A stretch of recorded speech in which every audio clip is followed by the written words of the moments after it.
para mapabuti ang kalagayan ng ating mga kababayan. So maraming salamat for this opportunity once again, So, Ma'am sir, Selly. okay, diretso na ho agad kami.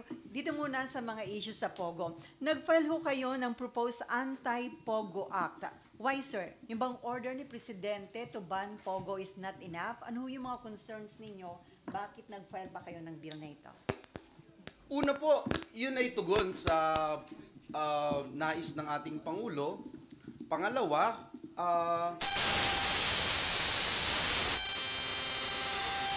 Oy, may nananabutahin.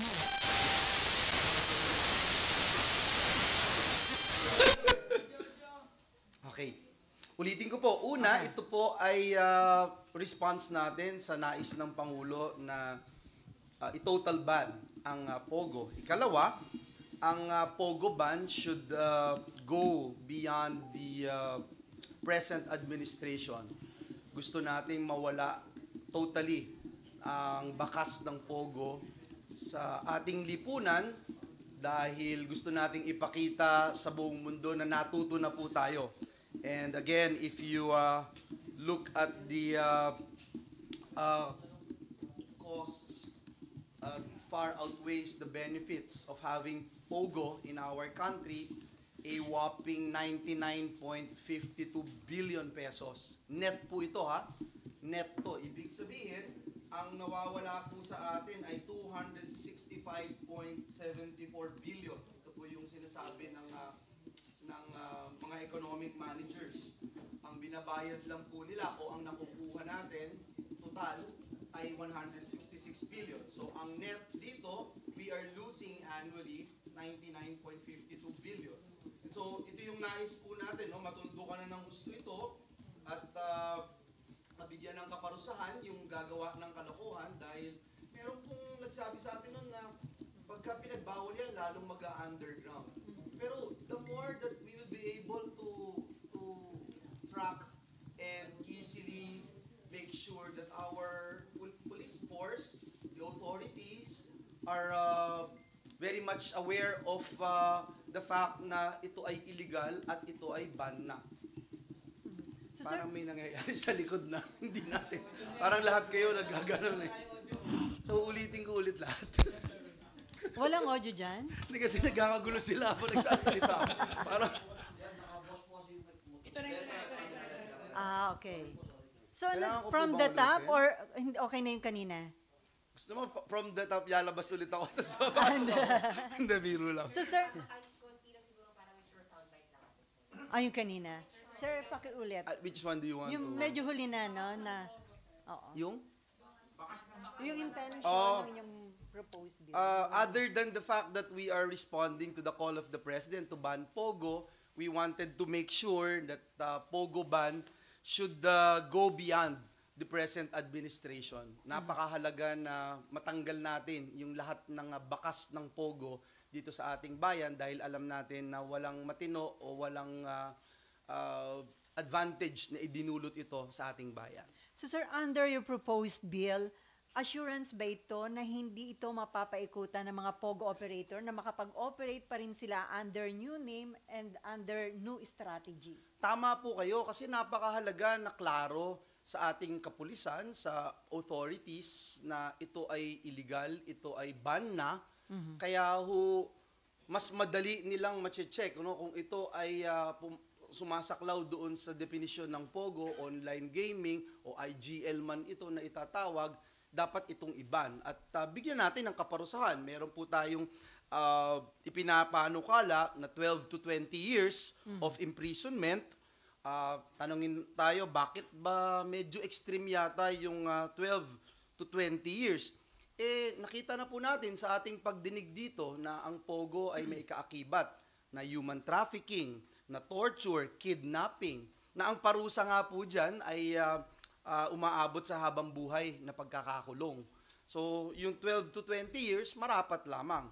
Pag sinabi naman nila, mataas din naman yata yung fine because we are asking for 100 million na multa dahil nakita po natin sa mga pinag-usapan natin itong mga nakaraan sa POGO, yung salapi na dumadaloy, umaagos dito sa POGO ay limpak-limpak. You're not talking about millions but billions. In fact, If you look at the 10-hectare Pogo building in Banban, umaabot po ito sa 6.1 billion ang halaga. Yun naman pong sangkot doon sa money laundering case sa Singapore na kung saan business partner ni Miss Alice Go, 130 billion po yung halaga nun. Yung pong isang Pogo na ni-raid noon, kung matatandaan nyo, na may 28,000 SIM cards na nakumpiska, sila po ay involved naman dun sa pag-scam na umaabot din sa 1 billion pesos. Yun naman pong 13 billion, yun yung pinagsamang tax at gaming revenue ng Pogo noong 2023. So yung 100 million is barya lang talaga sa kanila.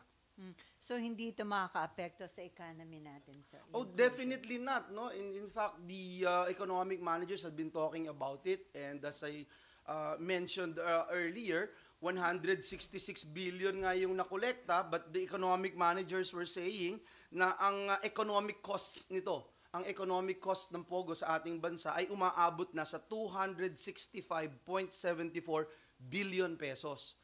So if you subtract the taxes that they have been being collected, I mean, because they are not paying. A lot of them are not paying. In fact, in a year, may 50 billion na buwis na hindi sila nabayaran. Kaya din po dun sa bill, kahit na ban at illegal na yung Pogo, ino-authorize pa rin natin ang BIR na kolektahin yung taxes nila. No? Again, ang net loss natin is 99.54 billion pesos annually dito sa Pogo.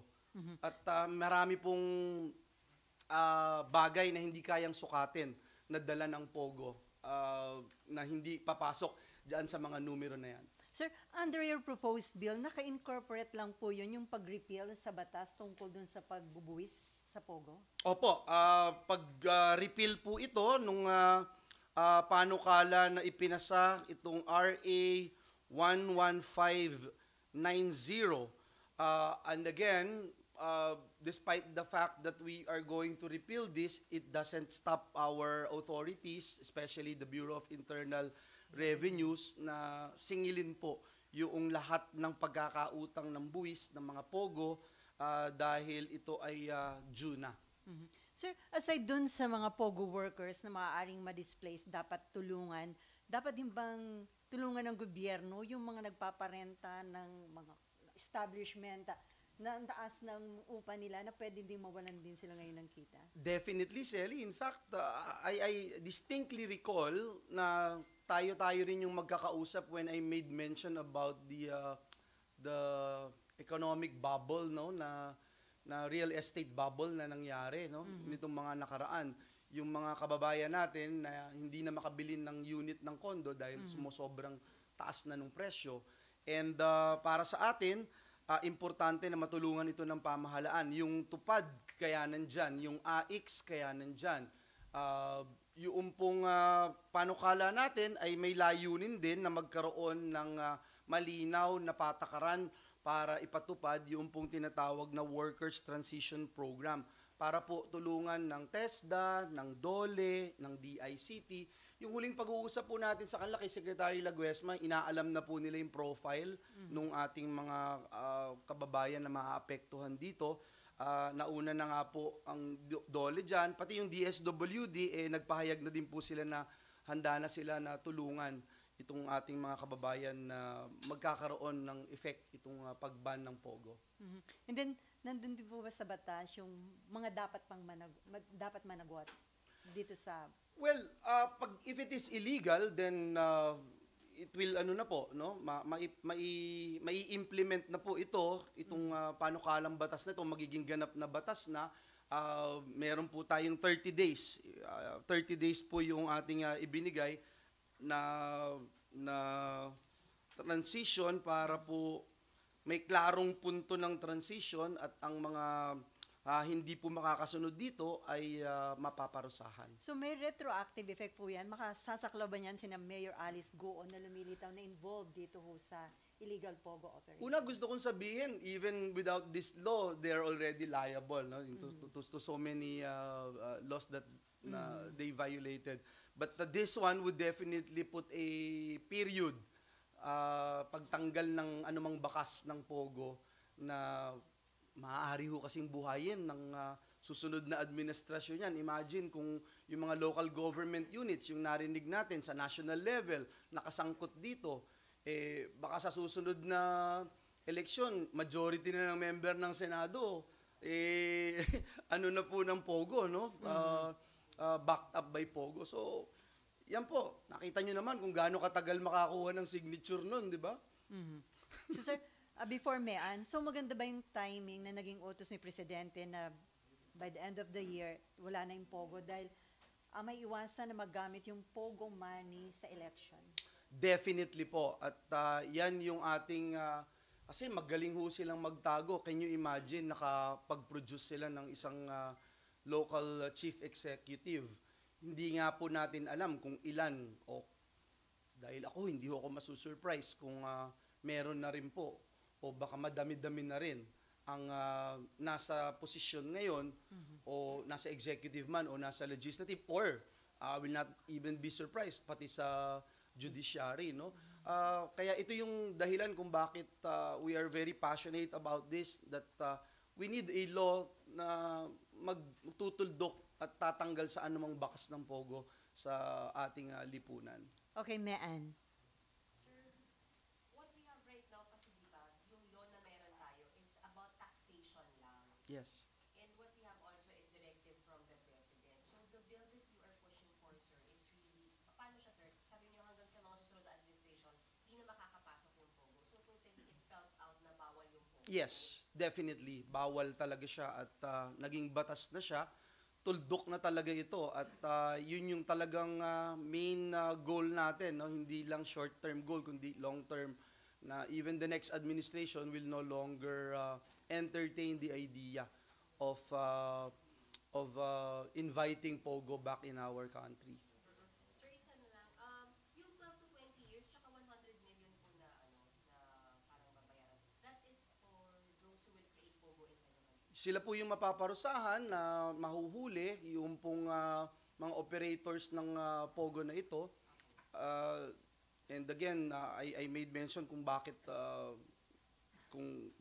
tila baga parang extreme. Pero kung titignan nyo po, compared doon sa mga nakita na ho natin, trafficking, torture, kidnapping, habang buhay pa nga po yun eh. And will you push for this to be A priority. I would love to, and if I'd be given a chance to talk to the President, I would appeal na maging priority ito because I'm sure the President was so happy about the reaction of the people. I remember shaking hands with him pagkatapos nung SONA and yun yung unang nabanggit ko sa kanya at naramdaman ko na he's very happy na na-deliver niya yung tamang mensahe na hindi lang inaasahan ng ating mga kababayan, kundi kailangan ng ating mga kababayan. Sa Senate leadership, sir, iyan niya rin, ipupush na Sure. gawing priority? Yes. I have yet talked to our Senate President, but probably today I'll talk to him about it. If we can fast track this important measure. Ano to, before the year ends or next? I hope so. Para Lahat naman kasabay dun laging sa order mas ni maganda Presidente. po kasi kung alam niyo ho, kahit na totally mawala na kunyari sa matapos ang taon na wala pa po itong batas, hindi pa rin napapasa, I will still continue to push for this law. And as I earlier mentioned, it's because of the fact that we don't want the next administration or the future administration to invite this Pogo back. Jojo, Mav, and then Jan. And then Amor. Sir, alam naman natin na hindi lahat ng Pogo nakukupahan yan, sir. Yung iba dyan, ipinatayo gamit yung pangalan ng Pilipino, pero pera ng sindikato. At ibayan na nga itong bandang kanya. Sir, Yes. yung mga magandyan, mga naririnig, hindi ba pwede i-sequest o isama sa batas na makuha na ng gobyerno para magamit maging gawing hospital, gawing government offices? You know, that's a very, very good idea. In fact, during SONA, after SONA ng ating Pangulo, yan ay napag-usapan namin, I think with former Senate President Mig Zubiri, and there's another one, I think si Senator Nancy, napag-usapan namin kaming tatlo, na So what do we do now sa mga buildings? And I was the one who made mention na una dyan, pwedeng gawing pabahay. Pangalawa, evacuation centers, etc. Kasi matibay yung mga ginagawa nila, may tunnel pa, di ba? So, yan yung mga bagay na pwede nating mapag-usapan and hopefully during the time of, because I made it very simple lang yung bill, but I am open to that and that's a good idea. So, by the time na in-sponsor natin ito, I will also look into it because that's a very, very good idea, I have to say. Okay, Mav. Sir, yun lang pong concern ni Sen. Grace po, na baka daw palitan lang ng pangalan. How do you ensure that all of them will never be able to? Doon kasi sa batas natin, yung POGO is dinefine yan, no? Doon sa taxing POGO. Maaari din nating i-define ulit yan or dagdagan yung definition sa pagkilatis at pag-scrutinize nitong panukalang batas and idadagdag po natin yan. And I think right now, klaro na lahat ay ban, nagsalita na, pati ang Office of the Solicitor General. Ang PAGCOR, nagsabi na din po sila na, and finally, no, bihira akong matuwa sa PAGCOR, but last Monday, nagsabi po sila na magbibigay na daw po sila ng monthly update tungkol po sa winding down ng operation ng natitira pa na 43 POGOs and IGLs. So, ang appeal lang din natin, ang panawagan, isama na rin natin doon sa mga eco zones, no? Yung eco zones na nag-issue ng mga lisensya para sa mga POGO or POGO-related businesses na i-request natin na mag-release din po sila ng ganitong update sa atin para na monitor po natin, napakahalaga po nito. Sir, follow-up ko lang dun. Kasi yung CESA, sinasabi ni PAGCOR, Altenco na yung daw CESA, may sariling charter, sila yung nag-i-issue ng license sa mga gaming. So, hindi niya alam kung covered yun sakali. I think nasa loob ng I think CESA. yung mga CESA na yon, presidente rin naman nila si President Bongbong Marcos, and I think they are also in the Philippines. So I have zero doubt na kasama po sila, no? Kasama at covered po sila dito. And again, perhaps that strengthens our position na i-push through itong ating panukalang batas na ito. Okay, Jan.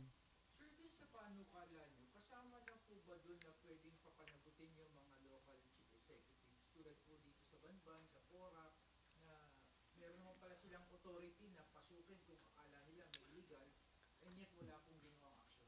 Alam niyo sir, kasi ako para sa akin meron ng kaukulang batas para sa responsibilidad at pananagutan ng ating mga local government units. For example, yung pag-check o pagpasok sa jurisdiction po nila, hindi nila kailangan ng magpaalam sa mga ito no. So I think it's more than enough, but it's a good idea also to look into it. Baka kailangan na tingnan mabuti o pwede rin nating idagdag na bigyan natin ng mas mabigat na kaparusahan yung dereliction of duty from the end from the local government units end. Okay, and then Amor. Sir, you mentioned na hindi kayo masusurprise kung may other local chief executives that Sure. are also involved in this illegal POGO. Sir, have you received any parang info about that? Or sa ngayon speculation?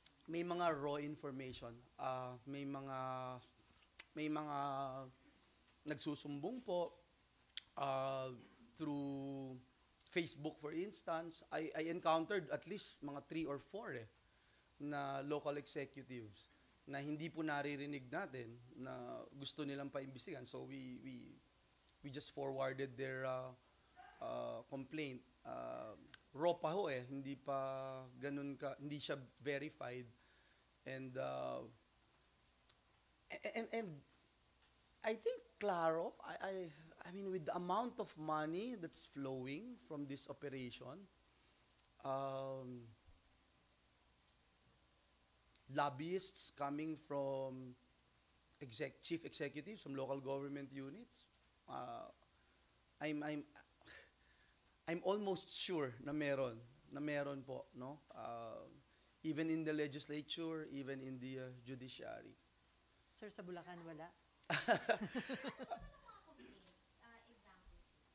For example, nireport na nila sa kanilang munisipyo yung nangyayari sa kanilang lugar pero wala pong aksyon.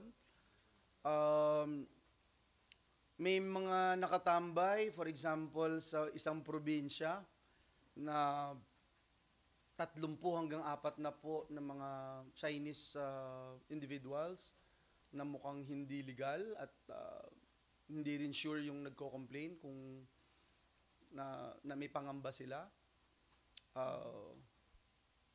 So yun yung mga kind of complaints that we are receiving. And you know, again, you're talking about billions and billions of pesos. Kaya we commend the president for doing this because it's not also easy for the president, I'm sure, to say what he said, considering that baka some people around him are also into it. Noong SONA, tinitingnan ko kung sino yung mga pumapalakpak at sino yung mga pumapalakpak na pilit na pumapalakpak. For example, check Mayor Guo's address in Marilao. Maraming construction po. Sana ay aware dito ang LGU. Marilao, Bulacan. Opo. So, yan din po yung mga ilan sa mga nakukuha po natin, no? At yun nga ho sa mga bidding, di ba? Construction firm pero nananalo sa bidding ng mga tech. Hindi na natin alam kung sino yung nag-finance niyan. So, natakil po yan during the government procurement law, no? Now we just passed. Sir, ongoing yung construction? Yes, Ongoing? yes. Opo. So sir, isa po yung Isa. Bulacan dun sa mga may mga complaints. Saan ba yung sighting down? Meron po, pero Bulacan. but I'm sorry because I don't want to put bad light to our local chief executives ng hindi verified yung information. Ang binanggit ko po kasi, for example, yung sa Marilao, maraming construction. Yun yung address ng na ibinigay o nakasulat kay nasa salian po mismo ni Mayor Guos. Sir, maraming construction sa property ni Mayor Go. Opo. Yes. Ano mga properties niya, sir, doon? Marilao lang? Sa Marilao lang? Marilao, sa Bulacan. Well, it's just one of the many properties. And But then that's what's written in her salian And then considering, sir, na And sinabi... di ba last time she was seen in Bulacan daw? That's the yes, last may time. sighting daw ho sa So, Bulacan. no? and by the way, no, parang nakakalungkot naman na yung authorities natin, di ba, hanggang ngayon hindi alam kung nasaan siya. I don't believe that ayoko magsalita ng masama, but I don't believe them na they don't know where she is. Pero sir, And may- sana hindi lang si Mayor Guo, lahat ng nakakahiya na po. Please, mahiya tayo sa ating mga sarili na hindi natin maaresto yung mga dapat nating arestuhin. then last from Amor, and then si Beck, and then back to Jan. Status lang po ng complaint yung submitted na for verification ba? And saan? Iba-iba, yung mga nakukuha lang po namin na complaint. Sa NBI, binibigay ho namin, sa pulisan, sa kapulisan. In fact, sa LGU, yung isa, kinausap ko pa nga ako tinawagan ko pa, sabi ko merong ganito. So sabi niya, not that I know of, but we will check. Sir, saan- Yeah, Luzon, sorry. That's Central a big, Luzon, sir? Hindi. Hindi lang Central Luzon, merong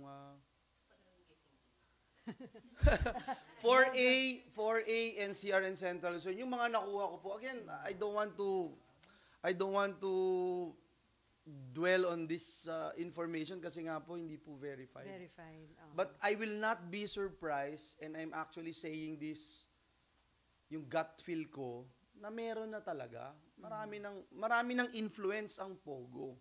Ang lawak na. Hindi malawak na. With this amount of money, malawak na. Kahit ng mga nakaraang eleksyon, meron na. Hindi ho ba yung isabong lang? Ang dami ng pinanalong isabong sa mga public offices. Kaya ho yung mga kababayan natin, wag po tayong magpaloko, wag po tayong magpabili ng boto natin, masusunod na, eleksyon na naman. Wag din tayong mag-elect ng mga butaw candidates. Butaw, candidate. Di ba yung mga butaw, yung alam mo na wala namang magagawa pero dahil maraming salapi Pera. or na-entertain ka. Okay. Sorry Siguro next topic na lang yun. Sir, Sa voters education topic. dito kuya may No, butaw. I'm sorry because I've seen, no, I just saw kasi yung di ba, yung latest survey. I would say yes, meron.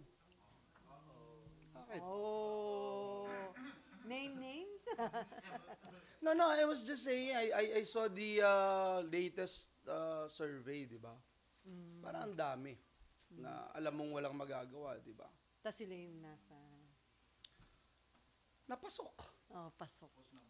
Don't give me, don't put words in my mouth. I'm just saying, we have to, and I really mean this with all of my heart. I'm retiring, and kayong mga members of the media, I give so much respect sa inyong trabaho. And kayo na lang yung natitira na, unfortunately, na hope ng taong bayan para matulungan sila mabigyan ng tamang impormasyon, malaman kung yung mga nakaupo ba ay karapat-dapat pang i-re-elect, di ba? And I'm not saying any particular position. Asan yung resibo nila? May nagawa ba? At yung papasok na hindi rin wala namang track record, may record na may magagawa. This is legislation di ba? This is not an easy task. This is not an easy job. And we all know what's gonna happen if you put another set of individuals na walang resibo. Di ba? I mean, let's face it. Let's call spade a spade. Thank you. Okay. Beck. Next na yun. Yes, ma'am. Okay. Thank you. Sir, PUB modernization, you signed for the Nasa na yun? PUB ko. for the temporary suspension. Why did you sign it, sir? And ano pang magiging process? Kailangan ko bang i-approve pa sa Senate? Well, it's a resolution as the sentiment of the Senate, considering we have had so many hearings. And if you recall, I remember during the hearing, binanggit ko po yung, hindi ko makita Ito, yung binanggit ko po yung 11% lang yung natapos na local public transport route plans o yung tinatawag na LPTRP.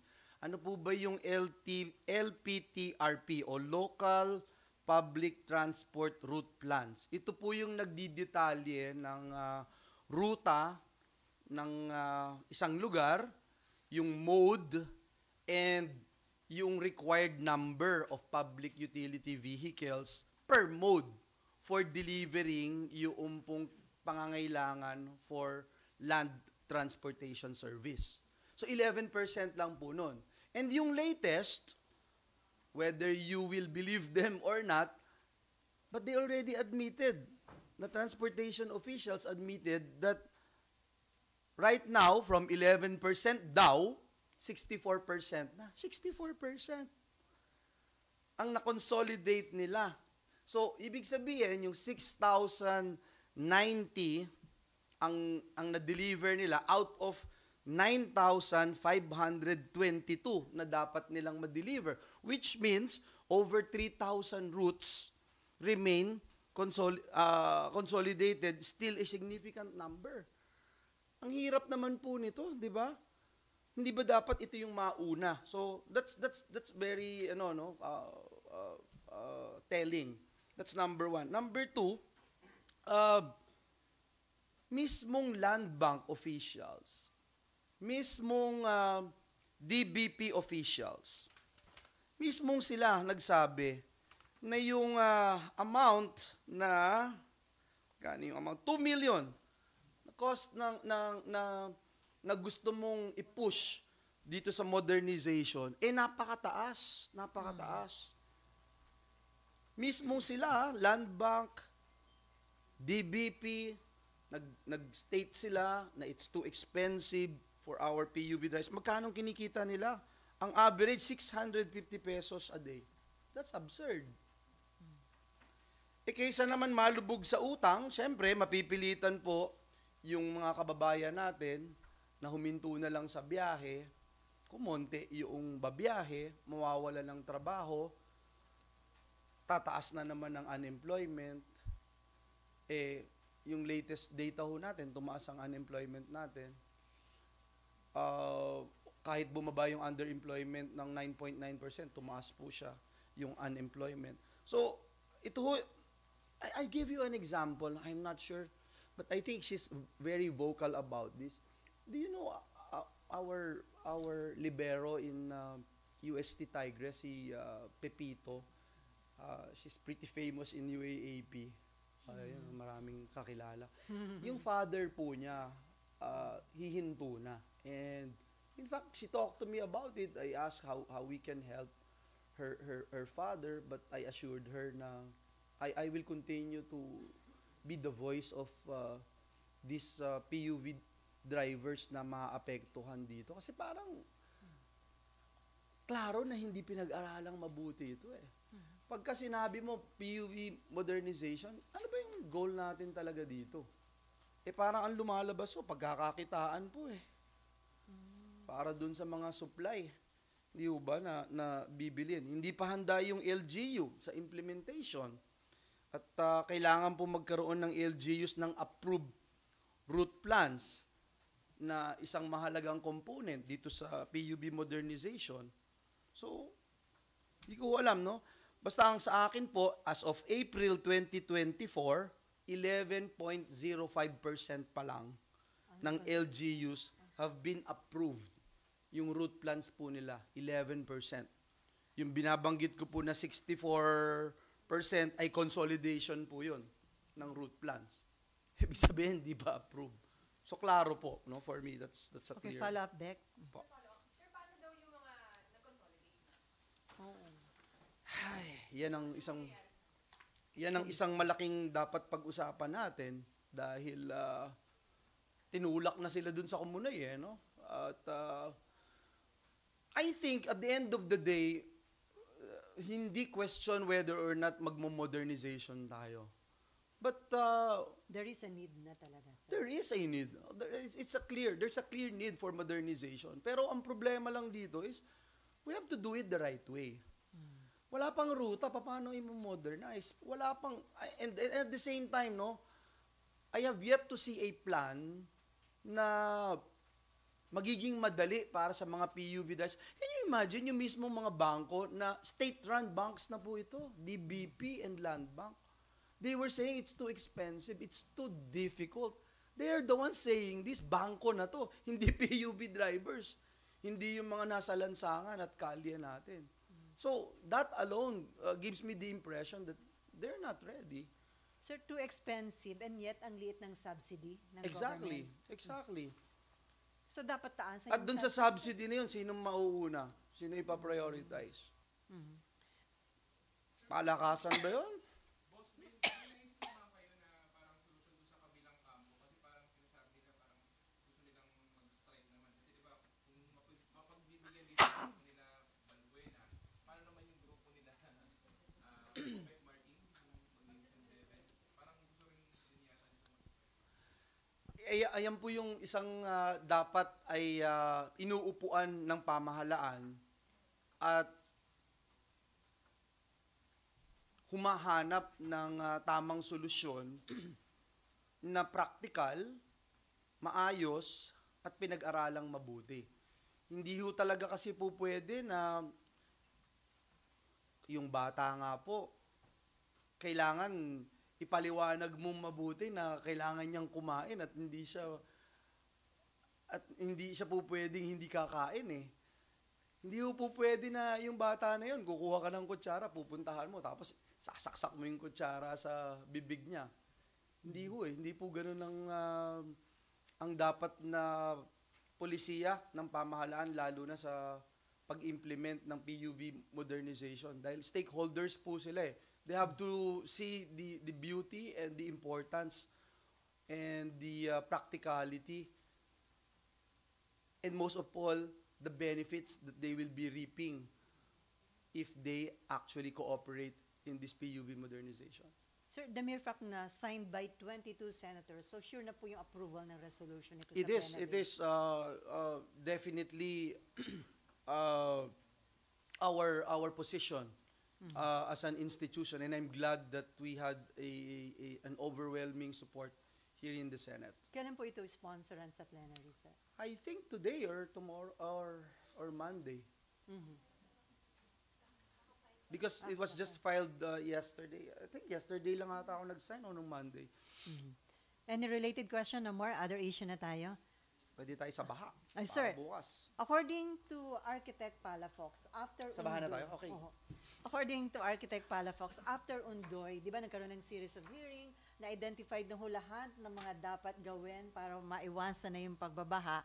Pero nga, di ba sabi niyo dapat may resibo. Ano kung nangyari? Mukhang after 1 decade, more than 10 years, wala daw hong naipatupad dun sa mga napag-usapan na dapat ng mga projects to prevent yung ganitong ang Alam niyo, floodings. nate-tempt na naman akong i-play yung mga videos and statements I made here in the Senate. And I really mean it. I really mean it. Na parang kaya ko naman sabihin sa mga kasamahan ko sa Senado na parang walang silbi yung Senate. Kasi ang tagal-tagal na. Taon-taon na lang. Last year, binanggit ko to eh. Last year, binanggit ko, kasama kayo, nandun kayo sa committee hearing na wala nang naniniwala sa Senado, wala na ring naniniwala sa gobyerno na may gagawin pa para i-address itong problema na ito. Because every year na lang, it's getting worse. I experienced funding itong feasibility study and it took them 2 years to do it. After doing it, hindi rin pala i-implement. And then sasabihan ka, kulang kasi. Sino ba gumawa ng feasibility study? Sila din. And then right now, this year, we have 23.6 billion feasibility studies again in DPWH. You look at the budget for this year, for example, pag pinagsama-sama natin yung budget ng DENR, ng Commission on Climate Change, MMDA, DPWH, it's 1.44 billion pesos a day. How much is 1.44 billion pesos a day? That's 700 classrooms a day. Can you imagine 700 classrooms a day na papagawa natin instead of putting it into a waste project? Well, sabihin mo sa akin, hindi waste. Sige, prove mo sa akin na hindi waste itong projects. 5,500, yung sinabi ng Pangulo sa SONA, I think is being misled. I wanted to see those projects completed na sinasabi ng DPWH. Will it help? Did it help? Most of them are in Metro Manila. Kayo mga nasa Metro Manila, naka-base. Nararamdaman niyo po ba itong 1.44 billion pesos a day na supposed to be kung 10,000 pesos per scholarship ng TESDA, that's 144,000 scholars a day. Nabibigyan mo ng pagkakataong magkaroon ng tsansa sa buhay na magtagumpay, magkatrabaho, magkahanap buhay. Yung sa mga naapektuhan na baha, yung 1.44 billion pesos a day, that's equivalent to 1.78 million relief packs. 1.78 million relief packs every day. 1.78 million families makikinabang dun sa 1.44 billion pesos a day na budget natin para tugunan ang flood control. Banggit ko nga po nung privilege speech, hindi ko na ho alam kung ano ang ibig sabihin ng flood o yung control na sinasabi nila. Buti pa ho yung remote control eh. Pagka walang baterya, pwede mong puntahan yung TV, pwede mong pindutin dun sa TV. Pero ito, wala. Not a single bit of control nakita natin nitong nakaraang bagyong Karina. Nakakalungkot po, no? And tinatanong ko yung sarili ko, ano pa yung silbi ko rito kung wala akong magagawa dito. And, I posed that challenge to all the members of the Senate nung nagsalita po tayo sa floor. Kasi, So, sir, there will be another hearing tomorrow. Tomorrow, there will So, be ito, a hearing. replay na naman. Ano yung assurance na may mangyayari na this time? ay, honestly, huwag na tayong magbulahan. What's gonna happen? What do you think is gonna happen? Palusutan, may excuses? Iisa-isahin ulit natin ito. And then excuses? Natutunan ko ng magtaas ng boses, magmalumanay na boses. Ano pa ba? Ano pang po pwede natin gawin? Araw-arawin na lang natin. Tingnan natin lahat ito. Siguro tanungin natin, itong 5,500 na sinabi nilang natapos na flood control programs, ito ba dumaan sa feasibility study? Dahil tila baga wala eh.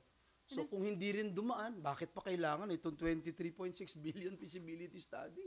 And then kung palpak daw, sir, yung isang flood control projects, di ba dapat may warranty? Exactly. At meron ba talagang master plan? Bata pa ho ako pinag-uusapan na yung master plan. Sa amin ho dun sa Bulacan, 15 years ago, 10 years ago, yung mga lugar na hindi mo madaanan pagbaha, hanggang ngayon po, ganun pa rin. Hindi pa rin po madaanan. Hindi ko alam kung ano pang aasahan ng... Ako pwede na ako mag-resign Actually, hindi ko na kunin itong next 3 years ko. Kasi wala naman din pala tayong magagawa Ano ho? Magko-committee report? May committee report po ba yung last year na hearing? Wala din pa yata Hindi ko alam kung meron. Tas ngayon, meron na naman po tayong hearing. Ano gagawin natin? You have to be serious about it. And I'm calling Malacanang also, kung gaano tayo kaseryoso dun sa Pogo, maging seryoso naman po tayo dito. Sa baha. Otherwise, tanggalin na natin tong pondo na to because it's a waste of money. It's an awful waste of time, awful waste of money. So, sir, hindi na kailangan mag-hearing ang Senate about No, and I'm not saying that we have to. We have to. We have to. Alam nyo, kaya ho ako nahihirapan. Kasi, taon-taon na lang ako humaharap sa mga kababayan ko tuwing baha. Tapos taon-taon ine-explain ko, ganito po yung ginawa namin sa Senate, ito ho yung final natin, ganito po yung ginawa natin, ito ho yung pagpupondo natin. Pero ang sasagot ho sa akin, Sir, last year po hanggang bewang lang Ngayon po, lampas tao na. Sir, kasi catch basin daw ang Bulacan. So it's about time na may impounding daw. But we are spending so much. That's my point Kung sabihin mo sa akin, sige, in 5 years pa natin talaga maaayos yan, ba unti-unti. Pero may master plan na tayo. Kahit na nababaha tayong ganun, meron tayong peace of mind na may nangyayari, may gagawin. Wala Hindi natin nakikita sa ating community Go out there, mga kababayan. And so, let me take this opportunity sa mga kababayan natin na nakikinig, nanunood ho ngayon. Sa inyo na po ako magsusumbong. Puntahan po ninyo yung inyong mga lugar. Ipapalista po natin lahat ng flood control programs ng pamahalaan. For example po, itong Manila Bay Rehabilitation Plan. The past 5 years, nagpopondo po tayo dito. The past 5 years, meron pong 7.4 billion pesos. Ang Manila Bay Rehabilitation Plan. Ito po'y naging parte noong desisyon ng Korte Suprema doon sa Mandamus SC ruling noong December 2008 at sinasabi nga po doon sa desisyon na yon, 13 agencies, MMDA, DENR, DepEd, DOH, DA, DPWH, DBM, PCG, PNP, Maritime Group, DILG, Metropolitan Waterworks and Sewerage System, LUA, and Philippine Ports Authority. Sabi doon, i-rehabilitate, preserve Manila Bay, make it fit for swimming.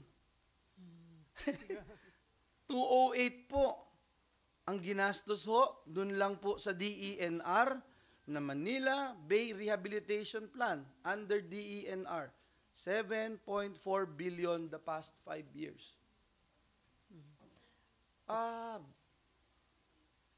Again, isusumbong ka lang sa taong bayan. Kunin natin lahat ng listahan, makita nyo po sa website, labasin po ninyo. Ano yung ginagawa ho dun? Sinasabi may hinuhukay po. Uso nga ho yan. Sinabi ni Senator Amy sa floor makalawa, di ba? Hindi naman sumisisid ang COA. Hindi malalaman kung hinuhukay yung ilog. So, isusumbong ko na lang ho sa taong bayan para alam po nila yung ginagastos sa kanilang lugar. Sa amin ho sa Bulacan, 30 billion 30 billion yung gagastosin this year.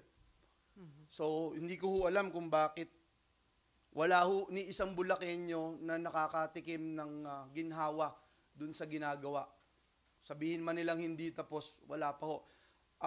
Babanggitin ko lang po, 2023, 183 billion pesos yung pong budget sa flood control. Yung pong 2024 ng DPWH po ito, 245 billion. At ngayon pong 2025, NEP pa lang po ito, 254 billion na. So alam naman natin, paglabas niyan at labas ng committee report ng House at Senate, mas mataas na po yan. Okay, last two questions. So sir, before Jojo, it's about time na meron ng mapanagot sa sino man na incompetent o kaya gumawa ng katiwalian sa paggamit ho ng daang bilyong pisong pondo for the flood control projects. I have yet to hear a contractor na kinasuhan nila dito And yet, you and I know very well na yung sinasabi ni Senator Amy doon sa plenaryo, di ba? Na isang malaking business interest ito. Itong flood control program. Let me also take this opportunity because may mga ugong-ugong may nagsasabi po sa akin at nakikita ko rin sa social media na yung bashing na natatanggap ngayon ni Secretary Bonoan at hinihingi yung kanyang pagbibitiw at dahil may nagpopondo na politiko na gustong pumalit sa kanya na contractor daw. Gusto ko lang tugunan yon, no, yung issue na yon na I don't think na dapat mag-resign si Secretary Bonoan. I think she just have to do his job. More than anyone, I believe, alam niya yung nangyayari. Mas magiging malagim po ang ating sitwasyon kung papalitan natin ng isa pang politiko na kontratista ang ating DPWH Secretary. I just have to say that on the record. Para may kilala din ako yan. Okay, Jojo. I think lahat kayo nakakarinig pala noon. I'm sure alam nyo rin yun. Oo nga, dahil hindi na natin iti-take up yung ibet dahil mamaya naman mati-take up naman sa floor to. Yes. Oo nga. So marami pa kasang tanong kaya lang naghihintay daw si... Yeah. Katanggap-tanggap ba yung paliwanag ng LNP, DPWH na may nagawa naman daw sila? No? Halimbawa yung Providence sa Marikina, dati lampas tao daw ang baha, ngayon nagambewang na rin daw. Kung yung mga taga Marikina, naramdaman po yun, sige ho, tatanggapin namin. Pero kami po sa Bulacan at sa mga kababayan kong nakausap nitong nakaraang araw, wala po ni isang nagsasabing nakakaramdam po sila. So again, kung meron pong nakakaramdam, good for them. Pero kaya po ako ganito dahil wala pong nakakaramdam doon sa 1.44 billion pesos a day na ginagastos ng pamahalaan. And for the past 10 years, we have spent 1.14 trillion pesos. 1.14 trillion pesos ang ginastos natin for the past 10 years. And again, if you look at the past 10 years, doon sa amin, at magsasalita na lang ako kung saan ako sa tinubuan kong lupa sa lalawigan ng Bulacan for the past 10 years, wala po kaming improvement doon. It has gotten worse. Sad. Ay, bitin. Kaya lang, on that note, thank you so much in advance. Happy birthday Thank you po. Marami pong Senator salamat. Joel Villanueva. Ganun talaga yun. Happy Salamat po. birthday Uy, grabe. to